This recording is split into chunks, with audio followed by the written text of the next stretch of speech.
আজকে সকালে ঘুম থেকে ওঠার পর দেখে ওয়েদারটা অনেক খারাপ।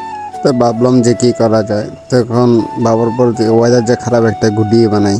তারপর ঘুড়ি বানানোর জন্য সুতা, কাগজ তাই নিয়ে বসে পড়লাম। তারপর আমার ছোটো বোনকে বললাম যে তুই ভিডিও করে আমি ঘুড়ি বানানো দেয়।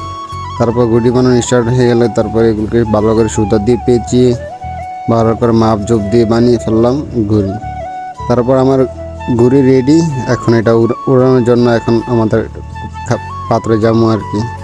তারপর বাড়ি থেকে বেরোচ্ছে এবং দেখি একটু সূর্য উঠছে, আকাশের ওয়েদারটা একটু ভালো, বাতাসও আছে। তাই জন্য দেরি না করে চললাম ঘুড়ি উড়ানোর জন্য। ঘুড়ি উড়ানোর যে কি আনন্দ সেটা আর বলে বোঝানো যাবে না। তারপরে দেখতে দেখতে চলে আসলাম আমাদের বিলে। তারপরে এখানে এসে ঘুড়িটা উড়িয়ে দিলাম। ঘুড়িটা একটু সমস্যা ছিল, একটু পরে যায়। তারপর আমার ছোট ভাই এটা ঠিক করে দিয়েছে, তারপর সে নিজে উড়িয়ে দিয়েছে। ভিডিওটি ভালো লাগলে চ্যানেলটি সাবস্ক্রাইব করে দিবেন প্লিজ।